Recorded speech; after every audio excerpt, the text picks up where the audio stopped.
નમસ્કાર મિત્રો, સ્વાગત છે તમારું આપણી આ યુટ્યુબ ચેનલમાં જેનું નામ છે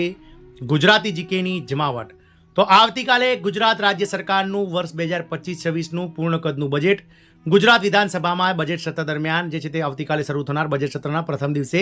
નાણામંત્રી કનુભાઈ દેસાઈ દ્વારા જે છે તે રજૂ કરવા જઈ રહ્યું છે। તો મિત્રો આવતીકાલે ગુજરાત રાજ્યના 53,000 કરતાં વધારે આંગણવાડી કેન્દ્રોનું સંચાલન કરતા 1.6 લાખ કરતાં વધારે આંગણવાડી કાર્યકર તેડાગર બહેનો અને તેમજ મિત્રો મિની આંગણવાડી કાર્યકર બહેનો માટે આવતીકાલે ફેસલાનો દિવસ છે, કારણ કે સરકાર દ્વારા જે 30 ઓક્ટોબર 2024ના રોજ ગુજરાત હાઈકોર્ટ દ્વારા જે ચુકાદો આપવામાં આવે છે સરકારને કે રાજ્ય સરકારના કર્મચારી આ આંગણવાડી કર્મચારીઓને જાહેર કરી અને વર્ગ 3 પ્રમાણે કાર્યકર બહેનો અને વર્ગ 4 પ્રમાણે તેડાગર બહેનોને લઘુત્તમ વેતન આપવા સરકાર પોલિસી તૈયાર કરે અને આગામી 6 મહિનામાં હાઈકોર્ટમાં જ સરકારે જવાબ રજૂ કરવાનો હોય। 30 એપ્રિલ સુધીમાં સરકાર જવાબ રજૂ કરવા જે છે તે મિત્રો બંધાયેલી છે। એટલે આવતીકાલે બજેટમાં મિત્રો સરકાર દ્વારા જે છે તે મિત્રો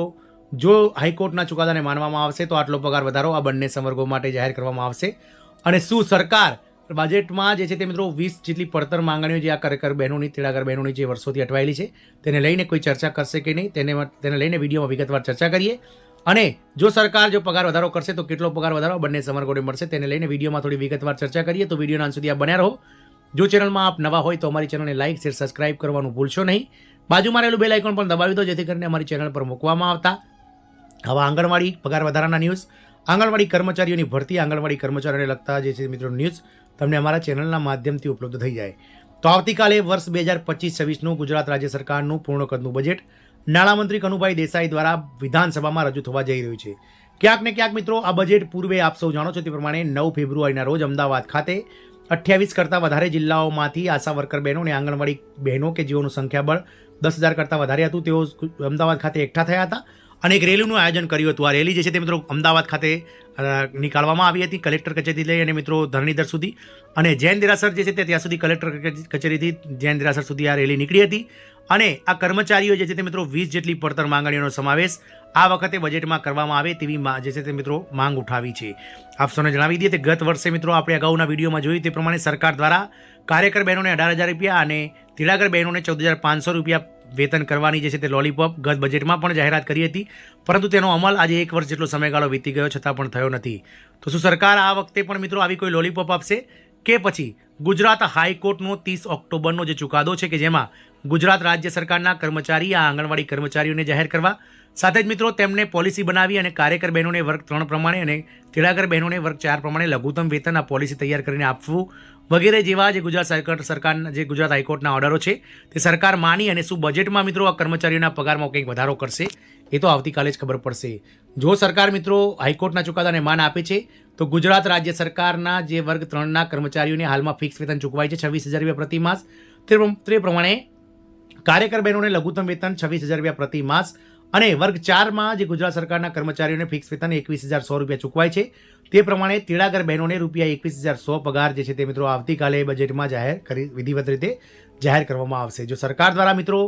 ગુજરાત હાઈકોર્ટના જે ચુકાદો છે તેને મિત્રો સુપ્રીમમાં જો પડકારવામાં નહીં આવે તો ચોક્કસથી મિત્રો આવતીકાલે ગુજરાત રાજ્ય સરકારના આ 1.6 લાખ જેટલા કર્મનિષ્ઠ આંગણવાડી કાર્યકર તેડાગર બહેનો અને મિની આંગણવાડી કાર્યકર બહેનો માટે સોનાનો સૂરજ આવતીકાલે ઉગવાનો છે, કારણ કે સરકાર જો ગુજરાત હાઈકોર્ટના ચુકાદાનું માન આપશે તો ક્યાંક ને ક્યાંક બજેટમાં આ કર્મચારીઓના પગાર વધારા સહિત જે વિવિધ માંગણીઓ છે તેને લઈ અને મિત્રો સરકાર હકારાત્મક જે છે તે પગલાં ભરે તેવું દેખાઈ રહ્યું છે। આપ સૌને જણાવી દઈએ કે ગુજરાત રાજ્ય સરકારના કર્મચારી જાહેર કરવાનો જે ગુજરાત હાઈકોર્ટનો ચુકાદો છે તેને લઈ અને મિત્રો હાલ જે છે તે મિત્રો અલ્પવિરામ મુકાઈ શકે છે, કારણ કે આ ICDS પ્રોજેક્ટ એ કેન્દ્ર સરકાર દ્વારા ચલાવવામાં આવતો પ્રોજેક્ટ છે અને આ માનદ વેતન જે ચૂકવાય છે તેમાં 60% હિસ્સો કેન્દ્ર સરકારનો અને 40% હિસ્સો રાજ્ય સરકારનો છે। એટલે કે રાજ્ય સરકારના કર્મચારી જાહેર કરવા માટે કેન્દ્ર સરકારની આ યોજનાને જે છે તે મિત્રો બહાલી મળી છે, તેના લીધે હાલ રાજ્ય સરકારના કર્મચારી તો જાહેર નહીં કરી શકાય જ્યાં સુધી સેન્ટ્રલ ગવર્મેન્ટ મિત્રો આના માટે કોઈ અપ્રુવલ નહીં આપે ત્યાં સુધી કેન્દ્ર સરકાર જો આવી કોઈ જોગવાઈ કરે તો મિત્રો ચોક્કસથી રાજ્ય સરકારો આ કર્મચારીઓને રાજ્ય સરકારના કર્મચારી જાહેર કરશે। પરંતુ હાલ મોંઘવારીના સમયમાં જે રીતે મિત્રો આ કર્મચારીઓ આંદોલનો કરી રહ્યા છે, જે રીતે મિત્રો પોતાના જે નોકરીના અમૂલ્ય કલાકો જે આ કર્મચારીઓ આપી રહ્યા છે તેના બદલામાં તેમને જે વેતન છે તે ખૂબ જ નહિવત ચૂકવાય છે। એટલે વેતન વધારાનો જે મુદ્દો છે તેને લઈ અને મિત્રો ક્યાંક ને ક્યાંક બજેટમાં સરકાર જાહેરાત કરી અને ગુજરાત હાઈકોર્ટના ચુકાદાને માન આપી અને ગુજરાત હાઈકોર્ટના જે વળતા જવાબ રૂપે જે છે તે મિત્રો આવતીકાલે બજેટમાં પગાર વધારો જાહેર કરી અને સરકાર દ્વારા રજૂ કરી શકાય છે. આપ સૌને જણાવી દઈએ કે ગુજરાત હાઈકોર્ટે વર્ગ 3 અને 4 પ્રમાણે જે માનદ વેતન આપવાની વાત કરી છે તેની આખરી તારીખ 30 એપ્રિલ છે, એટલે કે સરકારને આગામી 6 મહિનામાં પોલિસી બનાવવાનું 30 ઓક્ટોબરે કહ્યું હતું. એટલે કે 30 એપ્રિલ સુધીમાં રાજ્ય સરકાર દ્વારા ગુજરાત હાઈકોર્ટમાં જવાબ રજૂ કરવાનો છે. તો ક્યાંક ને ક્યાંક આવતીકાલના બજેટમાં રાજ્ય સરકાર દ્વારા કાર્યકર બહેનોને વર્ગ 3 પ્રમાણે 26,000 રૂપિયા પ્રતિ માસ માનદ વેતન અને તેડાગર બહેનોને વર્ગ 4 પ્રમાણે 21,100 રૂપિયા પ્રતિ માસ વેતન કરી અને આ જવાબ જે છે તે મિત્રો ગુજરાત હાઈકોર્ટમાં રજૂ કરી દેવામાં આવે તો નવાઈ નહીં. આજે પગાર વધારો છે, આજે માનદ વેતનમાં પગાર વધારો છે તે મિત્રો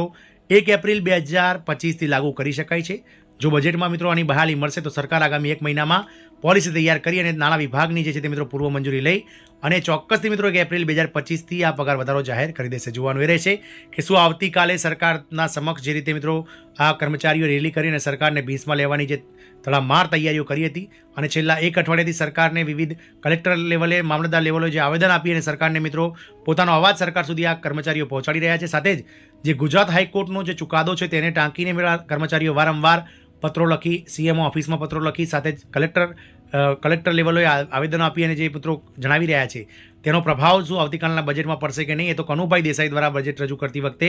આ જે યોજનાઓ છે તેની જે રજૂઆત થશે અને આંગણવાડી કર્મચારીઓ વિશે કંઈ જાહેરાત કરે છે કે નહીં એના પછી જ ખબર પડશે. શું સરકાર આ કર્મચારીઓની રાવ સાંભળી અને આવતીકાલે ફેસલાના દિવસે આ કર્મચારીઓને વર્ગ 3 અને 4 પ્રમાણે પગાર જાહેર કરશે કે નહીં, એ તો આવતીકાલના દિવસે જ ખબર પડશે. પરંતુ હાલ આ કર્મચારીઓ માટે આવતીકાલનો ફેસલાનો દિવસ છે અને આજની રાત ચોક્કસથી મિત્રો રાજ્ય સરકારના 53,000 કરતાં વધારે આંગણવાડી કેન્દ્રોનું સુચાલન કરતા 1.6 લાખ જે આંગણવાડી કાર્યકર બહેનો, તેડાગર બહેનો અને મિની આંગણવાડી કાર્યકર બહેનો છે તેમના માટે ચોક્કસથી આજની રાત કતલ કી રાત જેવી છે. કારણ કે આવતીકાલના દિવસે તેમને ખબર પડશે કે સરકાર આ વખતે જે છે તે પગાર વધારો કરી અને ગુજરાત હાઈકોર્ટના ચુકાદાને માન આપે છે કે પછી દર વર્ષની જેમ મિત્રો ફરીથી આ કર્મચારીઓને નિરાશા સાંપડે છે અને સરકાર લોલીપોપ આપે છે. એ તો આવતીકાલના બજેટમાં જ ખબર પડશે.